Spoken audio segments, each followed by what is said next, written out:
Good afternoon to all of you. Last lecture में हमने FIR वगैरह सारा डिस्कस कर लिया हुआ है। जिन लोगों ने एफआईआर नहीं सुना है पूरी कहानी उसको सुन लीजिएगा।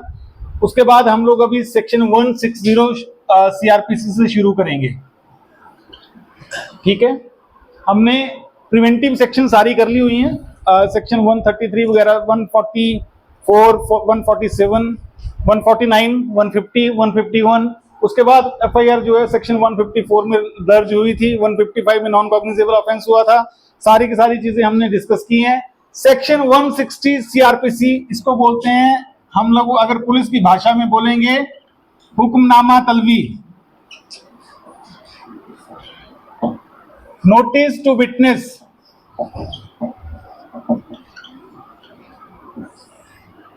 सेक्शन 160 सीआरपीसी बोलता है कि जब भी कोई पुलिस ऑफिसर इन्वेस्टिगेशन कर रहा होगा, क्या कर रहा होगा? इन्वेस्टिगेशन। तो हमने डिस्कस किया था कि इन्वेस्टिगेशन कब शुरू होती है? जब एफआईआर दर्ज होता है। एफआईआर दर्ज नहीं हुआ होगा तो इन्वेस्टिगेशन नहीं शुरू हुआ। ठीक है, तो जब भी कोई पुलिस ऑफिसर एफआईआर दर्ज करके इन्वेस्टिगेशन कर रहा है, इन्वेस्टिगेशन क्या है?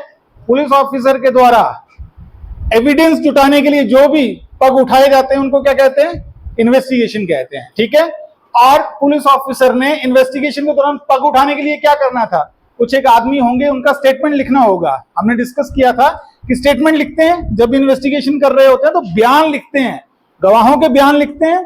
तो गवाहों को बयान लिखने के लिए क्या करना होगा? या तो पुलिस ऑफिसर घर घर जाएगा, सभी गवाहों के घर जाएगा, हाँ जनाब आपका बयान लिखना है, आपका बयान लिखना है। या फिर इस प्रोसेस को सेंट्रलाइज्ड किया गया और लॉ मेकर्स ने कहा कि ये नोटिस की पार्ट जो है शक्ति पुलिस ऑफिसर को दे दो और इसको नोटिस को सर्व करके जो है गवाह को पुलिस स्टेशन में बुला लो और उससे पूछताछ करो और उसको भेज दो। अब सेक्शन 160 सीआरपीसी अगर देखा जाए तो बहुत बड़ी पावर है पुलिस ऑफिसर के पास। सेक्शन 160 सीआरपीसी दुनिया में सबसे ज्यादा मिसयूज किया जाने वाला कानून है। कैसे, मैं बताऊंगा। आप 160 सीआरपीसी का नोटिस किसी को भी दे दीजिए, वो बाउंड है आपको अटेंड करने के लिए, आना ही पड़ेगा। लेकिन लॉ मेकर्स ने कुछ एक एग्जेम्पशंस रख दी। वो एग्जेम्पशंस हम लोग पहले करते हैं। सबसे पहले आता है कि इन्वेस्टिगेशन के दौरान ही पुलिस ऑफिसर जो है 160 सीआरपीसी का नोटिस दे सकता है, लेकिन कहां दे पाएगा? क्या शिमला का पुलिस ऑफिसर दिल्ली के किसी आदमी को बुला सकता है इन्वेस्टिगेशन के लिए? तो नहीं। इसके लिए उन्होंने लॉ मेकर्स ने दो पुलिस स्टेशन रखे, police station A and B. ध्यान से देखिएगा, जो ए पुलिस स्टेशन है इसका जुडिक्शन है ये, तो ये अपनी जुडिक्शन से तो बुला ही सकता है किसी भी आदमी को पुलिस स्टेशन में ताकि उसका बयान लिखा जाए, लेकिन अपने थाने की बाउंड्री के साथ लगता जो दूसरा पुलिस स्टेशन है वहां से भी बुला सकता है। ठीक है, तो इसका क्वेश्चन क्या हो गया या फिर आंसर क्या हो गया इस क्वेश्चन का कि क्या सिर्फ अपनी पुलिस स्टेशन की जुडिक्शन में ही बुला सकते हैं? नहीं, दो पुलिस स्टेशन से बुला सकते हैं, एक अपने पुलिस स्टेशन और साथ लगते पुलिस स्टेशन से जो है किसी भी व्यक्ति को बयान देने के लिए बुलाया जा सकता है। क्लियर है? यहां पर ए और बी का हमने एग्जांपल लिया है। ए बी में से, बी जो जुडिक्शन है यहां से किसी आदमी को बुला सकता है और बी ए वाले की जुडिक्शन से भी बुला सकता है। Is that clear? ठीक है, अब क्या बोलता है सेक्शन 160 सीआरपीसी बोलता है कि आप बुला लीजिए, किसी भी आदमी को बुला लीजिए, लेकिन 15 साल से नीचे किसी भी पुरुष को थाने में नहीं बुलाया जाएगा। मतलब 15 साल से नीचे का कोई बच्चा होगा उसको एज अ विटनेस आप थाने में नहीं बुला सकते। क्लियर है? दूसरा, 65 इयर्स से ऊपर 65 वर्ष का कोई व्यक्ति है, जिस पुरुष की उम्र 65 वर्ष से अधिक है, मतलब 65 वर्ष वाले को बुला सकते हैं, लेकिन 65 वर्ष अगर किसी की उम्र हो गई है, उससे ऊपर हो गई है, तो उसको भी नहीं बुला पाएंगे। और महिला चाहे कोई भी हो, महिला को नहीं बुला पाएंगे। ठीक है, चाहे वो बूढ़ी है, चाहे वो जवान है, चाहे वो बच्ची है। उसके बाद अगर दिव्यांग है कोई, मेंटली, फिजिकली या फिर किसी और प्रकार से रिटार्डेड है, कोई बच्चा, कोई महिला, कोई पुरुष, जो ट्रांसजेंडर, उनको आप थाने में नहीं बुला सकते। ये चीज क्लियर है? किसको नहीं बुला सकते? ये चीज है, इनमें से क्वेश्चन आने की पूरी संभावना होती है। 160 ट्रांसजेंडर को बुला सकते हैं, ट्रांसजेंडर को जब तक मनाही किसके लिए की गई है, मनाही महिला के लिए की गई है। तो ट्रांसजेंडर जो है अलग सेक्स है, तो उसमें जो महिला की कैटेगरी में वो नहीं आता, तो ट्रांसजेंडर को बुला सकते हैं। ठीक है, ये क्वेश्चन इसमें आने का जो है पूरे के पूरे चांसेस होते हैं। क्वेश्चन ये आ सकता है कि गवाह को जो है कौन सी धारा का नोटिस देके बुला सकते हैं। तो कौन सी धारा का नोटिस देके बुला सकते हैं? 160 सीआरपीसी। किसको थाने में नहीं बुला सकते? किसी ऐसे बच्चे को जिसकी उम्र 15 साल से नीचे है, ऐसा पुरुष जिसकी उम्र 15 साल से ऊपर है, किसी महिला को या किसी दिव्यांग को। अब बात आती है क्वेश्चन का हेड, इसका सेक्शन का हेड है नोटिस टू विटनेस, मतलब जो नोटिस है वो सिर्फ गवाह को दिया जा सकता है। तो क्या अभियुक्त को नोटिस देके 160 का बुला सकते हैं? तो क्वेश्चन का आंसर है नहीं बुला सकते। लेकिन यहां आपने बुलाया एक व्यक्ति को, एबीसी को आपने नोटिस देके बुलाया थाने में 2 तारीख को। अब 2 तारीख तक आपको पता नहीं है कि ये अभियुक्त है या गवाह है। हमने क्या बोला? गवाह को बुला सकते हैं। तो हमें यह नहीं पता कि ये अभियुक्त है, हमने उसको गवाह के तौर पर बुलाया। लेकिन जब उससे पूछताछ की तो पता चला ये तो अभियुक्त बन सकता है, और ये अभियुक्त बन गया। तो जिस दिन हमने उसको नामजद कर दिया, केस डायरी में अभियुक्त को नामजद किया जाता है, अरेन किया जाता है। जिस दिन आपने अरेन कर दिया उसके बाद उसको 160 का नोटिस देके नहीं बुला सकते। ठीक है, तो अगर आपने गवाह को 160 का नोटिस देके बुलाया है और बाद में आपकी तफ्तीश में वो अभियुक्त बन के निकलता है, तो आप उसको दोबारा से 160 का नोटिस नहीं देंगे। कौन सा नोटिस देंगे? 41A सीआरपीसी का। मैं बीएनएसएस में पहुंच गया था। ठीक है, 41A सीआरपीसी का नोटिस जो है वो अभियुक्त के लिए होता है, और सेक्शन 160 सीआरपीसी का नोटिस गवाह के लिए होता है। अब आगे आ जाइए, सेक्शन बोलता है कि अगर यहां पे कोई व्यक्ति, थोड़े से ट्रिक करते हैं, कोई व्यक्ति हुक्मनामा लेके गया, हुक्मनामा लेके कौन जाएगा? सबसे पहली चीज, क्या शिकायतकर्ता को हुक्मनामा तलवी देके बुला सकते हैं? यस, बुला सकते हैं। लेकिन अगर एफआईआर दर्ज हुआ होगा और जो कंप्लेनेंट है उसको आप 160 सीआरपीसी का नोटिस देके बुला सकते हो, शिकायतकर्ता को बुलाया जा सकता है। लेकिन अगर एफआईआर दर्ज नहीं है तो आप किसी को नहीं बुला सकते। क्लियर है? क्वेश्चन है कि क्या शिकायतकर्ता को आप 160 सीआरपीसी का नोटिस देके बुला सकते हो?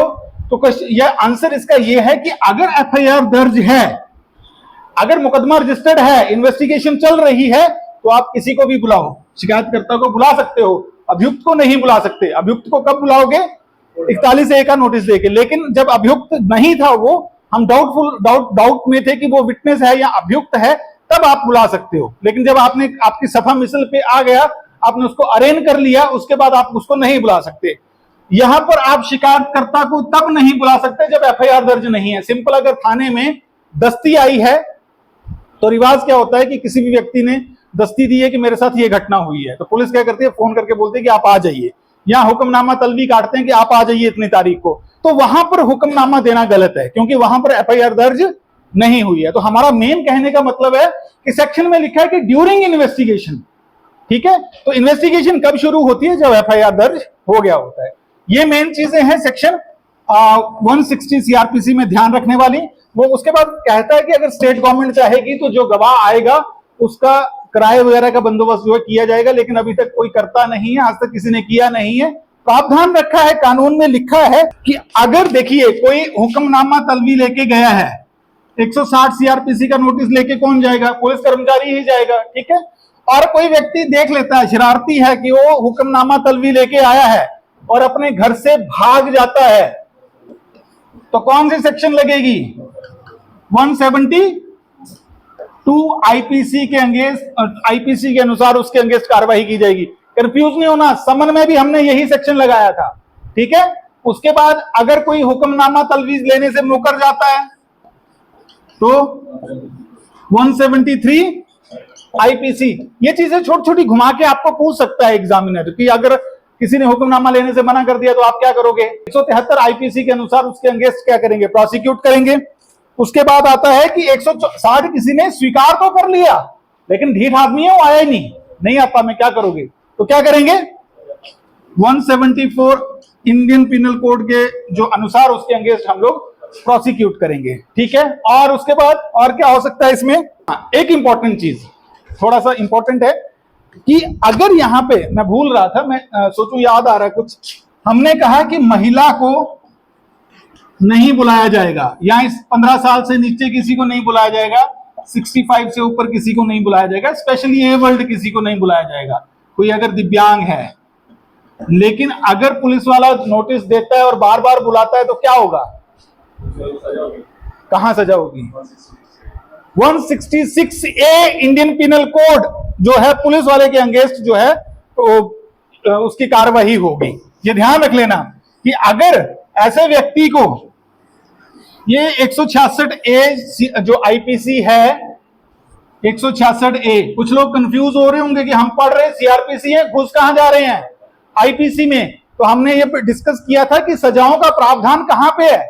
आईपीसी में है। तो सीआरपीसी की किसी भी चीज का उल्लंघन होगा तो हमें आईपीसी में जाना पड़ेगा। तो आईपीसी और सीआरपीसी इकट्ठी चलती हैं। 166A इंडियन पिनल कोड कहां कहां काम करती है? अगर पुलिस वाले ने एफआईआर दर्ज करना था महिलाओं के संबंधित अपराध में और उसने एफआईआर नहीं दर्ज किया तो कौन सी सेक्शन लगेगी उसके against? 166A Indian penal code. और अगर ऐसे व्यक्ति को जिसको कानून ने कहा है कि उसको नहीं बुलाया जाएगा और वो जबरदस्ती बुला लेता है, जानबूझकर उसको पुलिस महिला को थाने में बुला लेता है, तो उस पुलिस वाले के अगेंस्ट भी 166A इंडियन पिनल कोड के अनुसार जो है कार्यवाही बनती है। क्लियर है? और इनमें से ये जो चीजें हमने डिस्कस की है 4-5 क्वेश्चन पक्का आएंगे आपको, ये मैं श्योर हूं।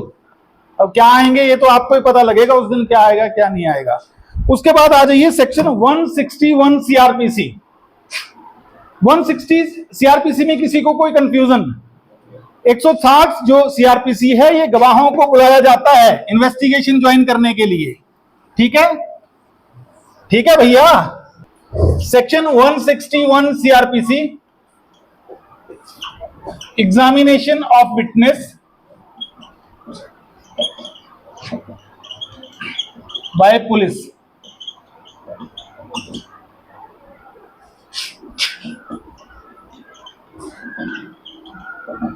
सेक्शन 161 सीआरपीसी बोलता है कि जब भी किसी को 160 में बुलाया ना, गवाह को बुलाया कौन सी धारा में?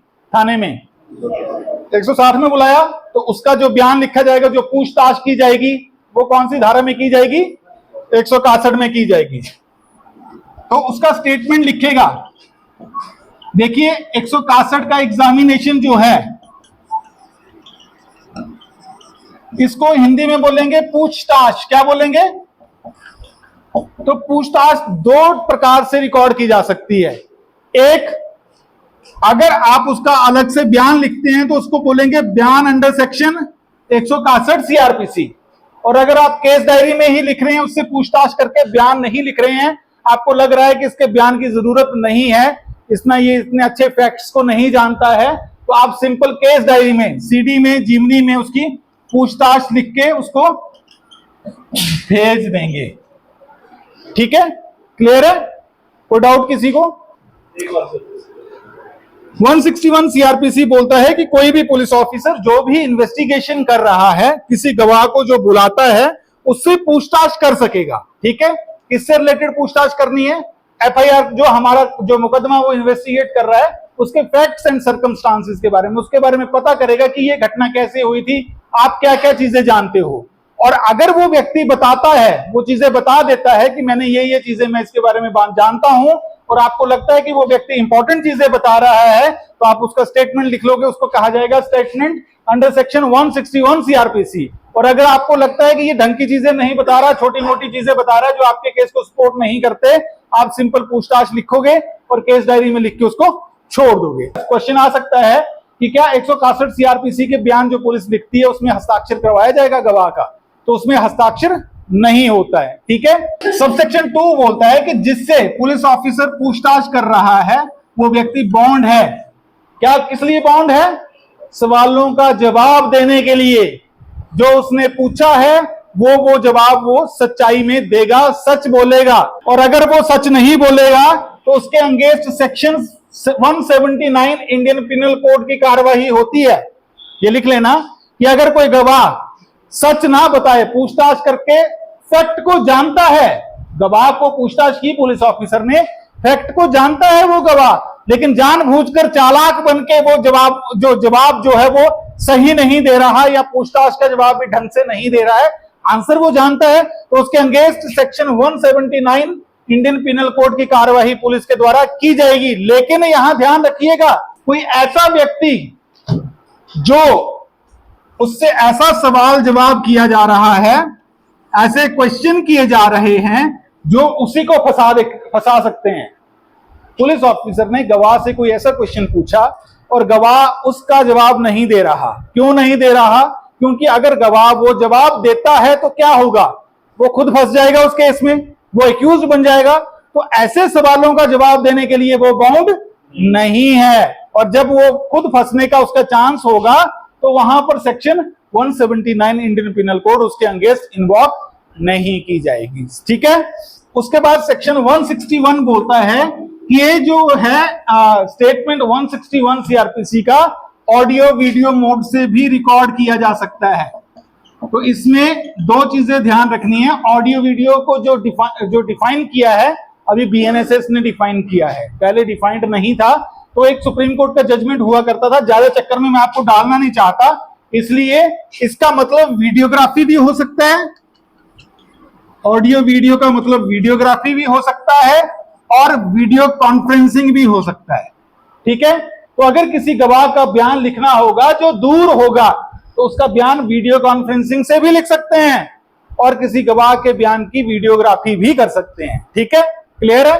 अब उसके बाद सेक्शन 161 सीआरपीसी बोलता है कि अगर किसी महिला का बयान जिसके अगेंस्ट 354, 354 ए, 354 बी, 354 सी, डी, 376 रेप वगैरह के जो अपराध हुए हैं, या फिर 509 धमकी वाला जो अपराध हुआ है, आपराधिक धमकी का, उसका जो बयान है वो महिला पुलिस ऑफिसर के द्वारा लिखा जाएगा।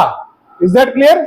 मतलब आपको कानून में एक चीज ध्यान में रखनी है कि अगर कोई महिला कंप्लेनेंट है और उसके साथ कोई सेक्सुअल असॉल्ट हुआ है, होने का प्रयास किया गया है, तो उसका स्टेटमेंट किसके द्वारा लिखा जाएगा? महिला के द्वारा लिखा जाएगा। और एक अच्छी प्रैक्टिस ये रहती है कि 161 सीआरपीसी का बयान चाहे किसी भी व्यक्ति द्वारा लिखा जा रहा है पुलिस ऑफिसर के द्वारा, लेकिन अगर महिला साथ में है तो महिला पुलिस की प्रेजेंस में लिखा जाता है। ठीक है, कोई अगर लिखा नहीं है सेक्शन में ये, लेकिन ये प्रैक्टिस में है, ऐसा किया जाना चाहिए। ठीक है, तो 161 सीआरपीसी क्या कहता है, नटशेल में हम लोग बोलते हैं 161 सीआरपीसी है, बयान स्टेटमेंट रिकॉर्ड किया जाता है पुलिस ऑफिसर की तरफ से। किसका किया जाता है? गवाह का, ऐसे व्यक्ति का जो फैक्ट्स एंड सर्कमस्टांसेस के बारे में जानता है उस केस के। 161 के स्टेटमेंट पर सिग्नेचर नहीं करवाए जाएंगे, लेकिन उसको एक बार पढ़ के सुनाया जाएगा कि आपने ये चीजें कही हैं, मैंने ये चीजें लिखी हैं। ठीक है, क्लियर है। महिला जिसके साथ सेक्सुअल असॉल्ट हुआ है या उसका प्रयास हुआ है, उसका स्टेटमेंट महिला के द्वारा लिखा जाएगा, और इसको ऑडियो वीडियो के मोड से भी लिखा जा सकता है, वीडियोग्राफी भी की जा सकती है। और व्यक्ति जो है वो सारी चीजें बताने के लिए बाउंड है, लेकिन चीजें नहीं बताएगा, ऐसे फैक्ट रिवील नहीं करेगा जो उसके अगेंस्ट जाते हो, जो उसको मुलजिम बनाता हो। और अगर कोई व्यक्ति जानबूझकर आपके प्रश्नों का उत्तर नहीं दे रहा तो सेक्शन 179 इंडियन पिनल कोड में उसको प्रोसिक्यूट किया जा सकता है पुलिस की तरफ से। ठीक है, उसके बाद आता है सेक्शन 162 सीआरपीसी, बोलता है कि जो स्टेटमेंट 161 सीआरपीसी का लिखा पुलिस ने वो साइन नहीं होगा, उसमें सिग्नेचर नहीं कराए जाएंगे। लेकिन जम्मू कश्मीर में पहले जो स्टेटमेंट लिखा जाता था उसमें सिग्नेचर कराए जाते थे। ये वैसे जनरल नॉलेज के लिए बता रहा हूं आपको, ये देखना पेपर में मत लिख देना। 161 का जो भी स्टेटमेंट लिखा जाता है उसमें सिग्नेचर नहीं होते हैं, सेक्शन 162 सीआरपीसी का कहने का मतलब है। और साथ में ये चीज सेक्शन 162 ये क्लियर करता है कि सेक्शन 27 इंडियन एविडेंस एक्ट में या फिर डाइंग डिक्लेरेशन अगर कोई लिखी जा रही है तो उसमें सिग्नेचर कराए जा रहे हैं। सपोज कर लो 161 सीआरपीसी का बयान क्या है? गवाह का बयान है।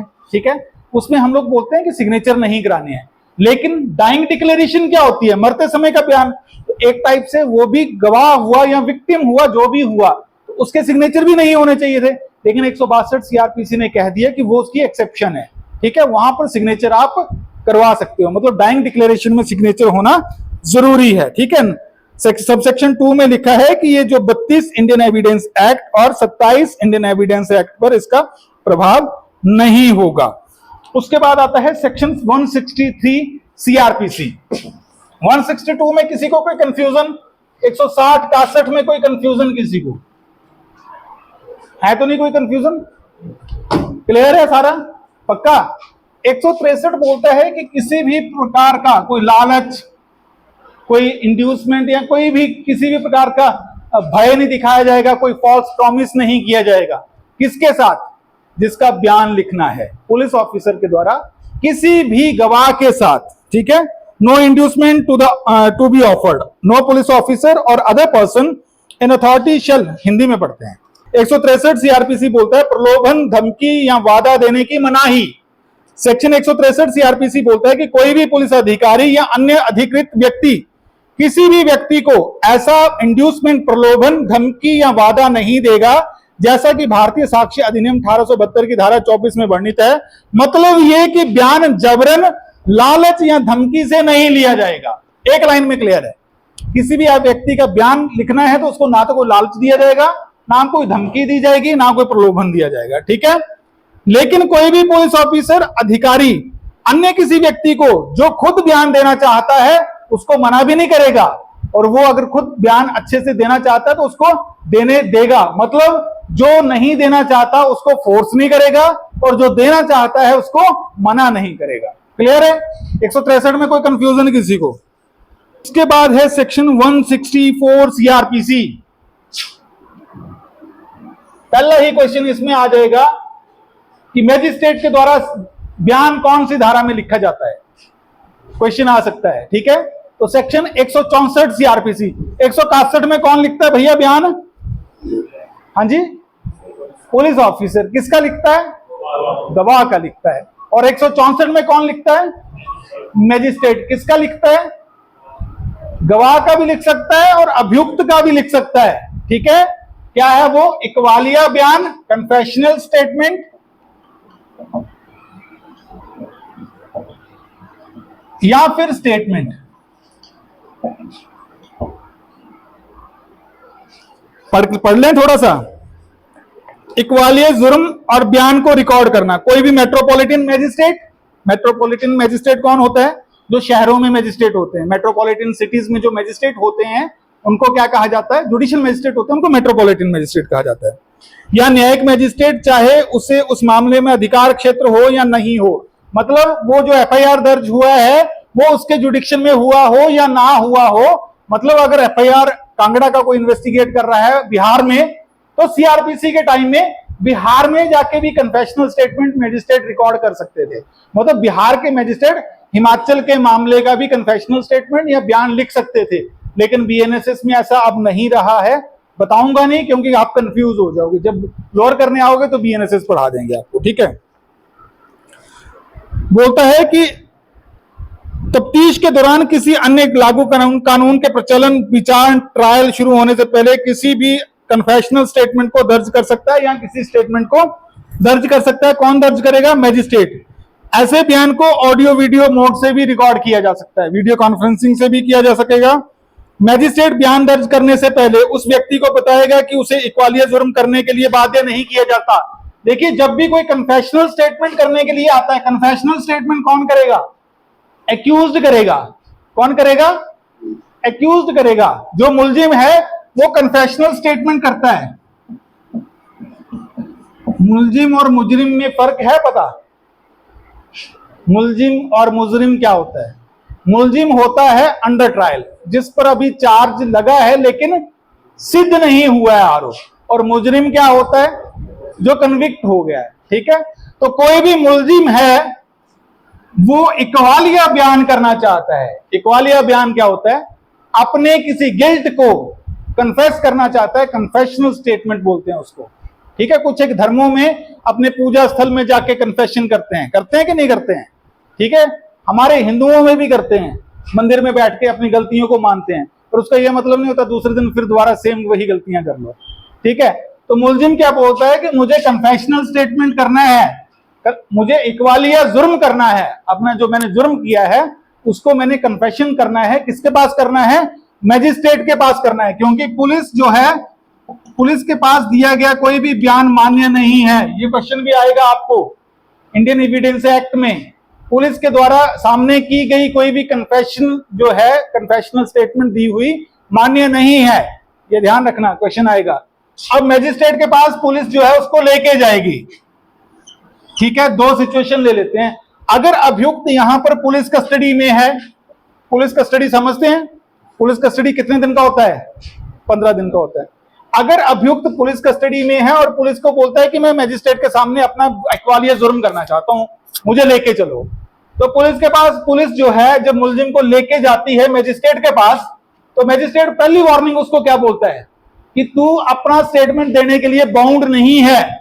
ठीक है, अगर तेरे को डरा के धमका के लाया गया है तो जरूरी नहीं है तो अपना बयान दे, और ये जो बयान अगर तू देगा ये तेरे खिलाफ कानून के अनुसार पढ़ा जाएगा, मतलब तेरे खिलाफ ही एविडेंस होगा ये। ठीक है, दूसरी चीज, जब अभियुक्त को यह चीज बताई गई, इंपॉर्टेंट चीज बता रहा हूं, अभियुक्त को ये जब एक वार्निंग दी, क्यों वार्निंग देनी है मैजिस्ट्रेट ने? क्योंकि हो सकता है पुलिस ने उसको डराया हो, धमका के लाया हो। ठीक है, तो जब मैजिस्ट्रेट ऐसा बोलेंगे तो अभियुक्त बोलेगा ठीक है मैंने नहीं करना। अगर अभियुक्त बोलता है कि नहीं मुझे पता है सारी कहानी, आप मेरा बयान लिख लीजिए, तो मैजिस्ट्रेट बयान लिख लेंगे और उस पर उसके सिग्नेचर भी कराएंगे, अभियुक्त के हस्ताक्षर भी उसमें होते हैं। लेकिन अभियुक्त अगर मना कर गया, यहां पे अभियुक्त क्या कर गया? मना कर गया कि मैंने नहीं कराना, तो यहां भैया पुलिस कस्टडी में 15 दिन के लिए आपके पास अभियुक्त था ना। ठीक है, एक दिन पुलिस कस्टडी अभी हुई थी और 14 दिन बाकी थी आपके पास, उसने 14 दिन रहना था। दूसरे दिन आप उसको ले गए मैजिस्ट्रेट के पास, मैजिस्ट्रेट के पास वो स्टेटमेंट देने के लिए मना कर दिया, तो मैजिस्ट्रेट वापस कहां बनता था कि उसको कहां भेजा जाएगा? पुलिस कस्टडी में भेजा जाएगा। ठीक है, लेकिन यहां पर मैजिस्ट्रेट उसको पुलिस कस्टडी में नहीं भेजेगा, कहां भेजेगा? जुडिशियल कस्टडी भेज देगा। क्यों? क्योंकि हो सकता है उसको जबरदस्ती लाया गया हो, डरा धमका के लाया गया हो, और जब वो व्यक्ति वापस पुलिस कस्टडी जाएगा तो उससे मारपीट होने के चांसेस हो सकते हैं, उसको मारपीट की जा सकती है। इसलिए उसको उस ट्रॉमा से बचाने के लिए, उस सर्कमस्टांसेस से बचाने के लिए, उसको फेस करने से बचाने के लिए जुडिशियल कस्टडी भेज दिया जाता है। लॉ की ब्यूटी देखो आप। ठीक है, उसके बाद उसका बयान लिखा जाएगा, बयान लिखने के बाद उसके हस्ताक्षर कराए जाएंगे। बोलता है कि अगर बयान लिखने वाला स्टेटमेंट किसी महिला का लिखा जाना है जिसके साथ कोई बलात्कार से रिलेटेड कोई अपराध हुआ है, तो उसका जल्दी से जल्दी जो है स्टेटमेंट लिखा जाएगा। और अगर कोई महिला मानसिक या शारीरिक रूप से अक्षम है तो उसका जो बयान है वो कैसे लिखा जाएगा? स्पेशल एजुकेटर की प्रेजेंस में लिखा जाएगा, और उसका जो बयान होगा वो एग्जामिनेशन इन चीफ कंसीडर किया जाएगा। मतलब जब ट्रायल चलेगा तो वो बयान दोबारा से नहीं लिखवाना पड़ेगा, उसी से ही एग्जामिनेशन, क्रॉस एग्जामिनेशन हो जाएगा। बहुत लंबा वो है ये। तो स्टेटमेंट क्या होता है देखिए, 164 का बयान हम लोग थोड़ा सा और जान लेते हैं, चीज बच गई थोड़ी सी, शॉर्टकट हमने बताया लेकिन एक दो चीजें रह गई हैं। देखिए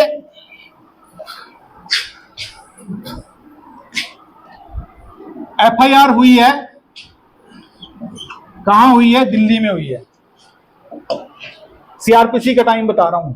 164 का स्टेटमेंट हो गया समझो धर्मशाला में। ठीक है, और दिल्ली जो अगर एफआईआर हुई है तो इसको ट्राई कौन करेगा? कोर्ट दिल्ली वाला करेगा। ट्रायल कहां चलेगा? दिल्ली चलाएगा ना। तो जब ये जो धर्मशाला वाले मैजिस्ट्रेट स्टेटमेंट को रिकॉर्ड करेंगे, उनका फर्ज बनता है स्टेटमेंट रिकॉर्ड करके किसको भेज देंगे?